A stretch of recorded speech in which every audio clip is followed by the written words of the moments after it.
Hey guys, welcome back to the next episode of F1 2017 Modded Career Mode. Today is the Hungarian Grand Prix, and we came off actually a pretty decent result in the last race, which was the home Grand Prix for me, Silverstone, and I got a 4th place finish in that race there, but I don't think I'm going to quite match that here today. Hungary's never been particularly a track that I've been very good at, but fingers crossed, we've got a decent car this season. I think there's still a chance of points today. So, you can see right now, Bottas in his Mercedes is leading this qualifying session. So, as we go up to the first sector, we're going to be in the top 10. I think we're going to be P7, P8 as we cross that first sector split. So, not too bad whatsoever. It's definitely better than expected in that first sector, but it's the second and third sector, which I know I'm not very good at. After this chicane, it all just goes downhill for me. You could even say it goes downhill before the chicane, because you can see at this point here, we're struggling. We're starting to lose a lot of time to the leader, and we're already down to 13th, 14th position. So, already lost 7 positions in those couple of corners there, which shows I'm not very good through this part of the track. So, we're going into the last sector now. Fingers crossed we can pull off a decent last sector to get ourselves a bit closer to the top 10. Slightly missed the apex there, meaning going to the last couple of corners, it's unlikely we're going to be in the top 10. P14 looks like where it's going to be as we go around. Up to the last corner now. Up to P11 actually. P10. Okay, this is actually suddenly got a little bit better. Last corner time. Up to the start finish line. DRS open. What's it going to be? P11, I think that was. Okay, a little bit gutting there to miss out in the top 10 by 1 position, but doesn't mean we get to start on new tyres. Always think of the positives. So my thoughts immediately after qualifying P11 were, yes, we can finally try this alternative strategy, and it might actually work out for us. But on a track like Hungary, where it is quite high deg, it was a bit of a risk, but we did decide to go for it here in this Hungary race. So fingers crossed, it's going to be a good one for us here today. And it's cleared up a little bit brighter skies in Hungarian Grand Prix race day in comparison to the qualifying. So let's head over to the race preview here, and you can see we're just switching around the strategy here. You can see most people are going to be starting on the super soft tyres, whilst we're going to start on the soft tyres. Pit lap 10, switch over to those super softs, and hopefully, blast it in the last stint, basically. Those last 8 laps, just absolutely go for it. So, the tension builds, a bit of extra fuel on board to hopefully propel us when we need it the most. So, lights are coming on at the top of our screen for the Hungarian Grand Prix, and the lights are out, and away we go. So, a mediocre start there, maybe possibly due to all of the extra fuel we've got on board. So, Massa's got past us as we go down to turn 1. Both McLaren Hondas started in the top 10. Fair play. Had a good race. And Perez going down the inside of quite a few people there. He's up to P7. He's down the inside of Stroll, or is he? No, because Stroll's made contact with him. I made contact with his teammate Massa. Oh, we've lost a load of positions there. Down to P16. We're behind blooming Arianto right now. He's not even racing in 2017 in real life, but past him, side by side, as we go wide. Oh no, there's cars all over the track. I have to jam on the brakes, otherwise I'll get a legal overtake penalty. But then through doing so, I lose even more positions. Oh, what is Pascal Wehrlein doing? Oh, what? I don't know how he thought this was going to work in his head whatsoever. I mean, look at this. He's basically driving down the white line, 3 wide. No way he's making that corner. And he spins around and crashes into the wall, so I guess, well, it's his fault. So, up to the last corner, and Magnussen is our prime target here. I don't think we're going to quite get past him there as we go around the final corner, up to the start-finish line. I don't know whether we're going to get... Actually, we've actually got a really good run out of that last corner. I didn't really expect that. Down to turn 1, past Magnussen already, and we should be able to slot in front of him. Into the braking zone, no, he slightly overlaps, meaning I have to take the tighter line in, meaning my exit out this corner isn't quite as good. So, going to lap number... Well, actually, at the end of lap number 2 here, we're actually putting the pressure on Rio Haryanto. We made a slight mistake out of that last corner, so it means that we don't have quite such a good run on Rio Haryanto down this main straight, but it might still be enough because he's quite slow. And 100-meter board on the brakes. That actually looked a lot simpler than it felt when I was doing it. That felt like an epic move when I was doing it, but looking back on it, it was only overtaking Haryanto, and it wasn't really that late. So, a couple of laps later, and we're putting the pressure on a big queue of cars now, because at the front of this queue is Mr. Sebastian Vettel with problems with his car. I mean, he's going very slowly and now holding up the rest of the field, which is, well, annoying and good at the same time. Annoying because you can't really overtake around Hungary, but good because it meant we caught up to the rest of them quite quickly. But it is sort of like a street track without the wall so close, because you just can't overtake around it. The way the track is designed makes it, well, very hard to do any sort of overtake whatsoever, and we're finding that. We're finding that right now. Stuck up behind Daniel Kvyat. We're much quicker than him, but we just can't get the overtake done. And I think Sergio Perez is the car that's right behind Vettel, and for some reason he's not getting the overtake done either. So Raikkonen's going and setting fastest laps out there. as we go around the final corner, and we're going to open our DRS, but it's probably not going to do much good, is it? Because everyone in front has got a DRS. It's going to be very tough to get an overtake down. Or are we going to try and risk it once again on Kvyat? I don't know, the AI just don't like defending that inside line whatsoever. And we just get past Kvyat. A bit more of the DRS than the second portion there, but overall, decent enough stuff up to P14. After a few guys pitted, that means we put ourselves up into P12, and right up behind this group of cars now, which is trying to battle past Vettel, who's still going very slowly. I think Ocon has actually finally got past now. Side by side with Sainz, we've got the inside line, a nice move around the outside, and got the overtake down, but we have to slightly look at the brakes there, because Massa and Van Dorn off the track as well, and oh, it's quite bad. The two Toro drivers crash into each other.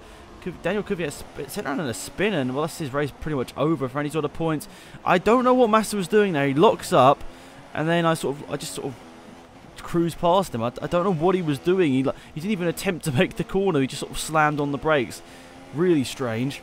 As we go on to lap number 7, you can see now right up behind Van Dorn and Vettel, who are still squabbling. I think Vettel finally is going to get overtaken by Van Dorn here. And, well, Van Dorn's probably going to look to go off into the distance now. But can we get past Vettel? Are we going to look to the outside? I don't think we're going to have enough grip on these soft tyres. Oh, no. Vettel's blown up. Vettel's blown up, has he? Oh, no, he's kept going. There was definitely a lot of smoke coming out the back of that Ferrari there. So I'd be surprised if he lasted the end of this race. But, well, past Vettel now to P8 behind Van Dorn. And let's have a look at this here. Actually, a quick on board with Hulkenberg, because he was not doing too badly whatsoever. But then he had a problem with his car. He pulls off to the side of the track, and that's the day over for Hulkenberg, unfortunately for him. So this is where our strategy comes to the fore here, because you can see loads of the cars are pitting and we're staying out. So this is where we need to hammer in those good lap times here. So up across the start finish line and down into turn 1, up to P3 currently. Strolled in front, I don't think's pitted either, and I think Bottas came out ahead of us. So overall, we did a good job in these last sort of 2 laps or so. We had of clear air, and fingers crossed we'll make a couple of positions in the pit stop stages here. So I do remember getting told over the team radio that Checo, our teammate, had got some sort of front wing damage, so we possibly could get past him, because of course he's going to be longer in the pit lane. But we'll see. Going into the Force India garage here, I think we might be the only people doing this strategy, which slightly strange. The Renault cars generally, a lot of the time, as they don't qualify right at the front, they generally do the alternative strategy, but I don't think they did today.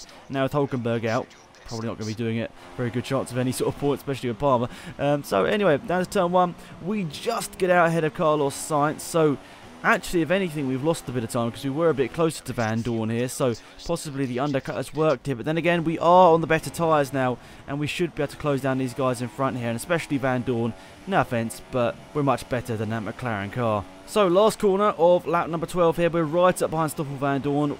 Carlos Sainz has dropped quite far back, so we're not really under pressure from him. But last corner, DRS. This should be one of the simplest overtakes you'll ever see. I think people are actually in the pit lane as well. We're up to P8. I swear someone just in the pit lane. Anyway, good overtake there. I suppose the DRS made it look a lot easier than it actually was. But past Van Dorn into P8. Now Romain Grosjean not that far ahead. You can see he's just there. We could probably get Romain Grosjean here in this race. Like just over 5 laps to go here, and I think we've got a chance. We've got a chance of beating the Haas car in this race, and that'd be P7. Considering where we started, I'd definitely take that. I mean, I didn't expect much after the qualifying session. And purple through the first sector. Oh my god, we actually got decent pace here on these super soft tyres, whilst everyone else is sort of rolling around on the softs. We're really pushing it in rich fuel mix. I'm actually doing a really good job here. So, round the outside of Romain Grosjean, and after a couple more people have pitted, this is a battle for P5. Past Grosjean and into the top 5. Wow, look at this. With those super soft tyres, you have so much more grip. You just don't even see me coming. I go down the inside, and Grosjean just drives off the track. So, a couple of laps to go. Alonso, is it possible? Well, lap after lap after lap, we were closing him down. And then it came to the last lap of this race, lap 18. And there was a slimmer of a chance. We were within DRS zone through there. We'll be within the DRS zone once again.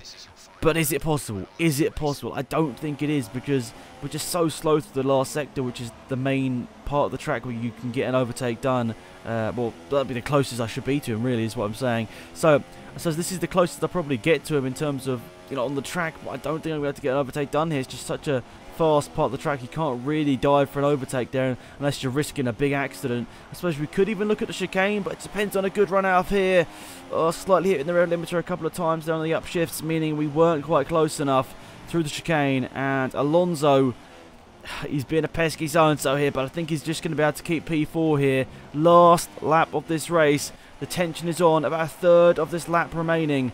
I don't know whether we're going to have enough on Fernando Alonso. Raikkonen and Verstappen, I think, both behind me, did their two-stop strategy, which is really strange, but I'm not going to say no to some 3 points, considering, well, most likely they're not going to get past me in these last couple of corners, but can I get past Fernando Alonso up to the last corner? I was pushing it so much. Oh, I don't know. I don't think we're going to do it. You can't really get an overtake done here. Unless I get a monster run out this last corner. Alonso is going to get P4 in Hungary. Absolute scenes. Did not expect that one bit. And of course, we overtake him after the checkered flag. Wow. What a crazy turn of events in that race. I did not expect Alonso to be in P4 at all this season. Even if he hadn't pitted. But fair play to him. The strategy must have been perfect from them. And, well, you can see the lap times and all that sort of stuff. We did a good job. I'd say that the alternative strategy did work there. But then again, you've got people like Lance Stroll and Alonso finished ahead of us. So maybe we just weren't that quick today. Strange choice from a couple of people in the field to do two-stop strategies. I know Hungary is a high-deck track, but personally, didn't really expect it. So loads of positions gained and a very happy Team Force India. So as we have a look at the standings here, Bottas, we thought it was closing up in that last race, but well, Hamilton didn't score any points here today. It means that the gap is now up to 40 points. Ricciardo only just ahead now of Verstappen. They're sort of yo-yoing for third place, the two Red Bull cars. Ferrari have had a terrible season so far. Vettel's only P5. Annoyingly for us, Lance Stroll gets a really good result in there. Means he's now on 91 points. He's only 8 points behind Sebastian Vettel. Stroll is having a good season. That means we drop behind Lance Stroll in the standings. Now 4 points behind him on 87 points. So, well, fair play to the Williams driver. He drove a good race there to get the podium. That means, yeah, we're only 5 points out of Raikkonen as well. So it's closing up. The gap now from Vettel in 5th down to Raikkonen in 8th isn't that much. Like a race result can really swing it. So Raikkonen on 82, Prix on 23, and Alonso has put himself into the top 10, now on 23 points. So that's pretty much it for this video, guys. I'd really appreciate if you could remember to leave a like on the video. It'd be massively appreciated. Subscribe if you're new to the channel, and I'll see you all soon. Goodbye.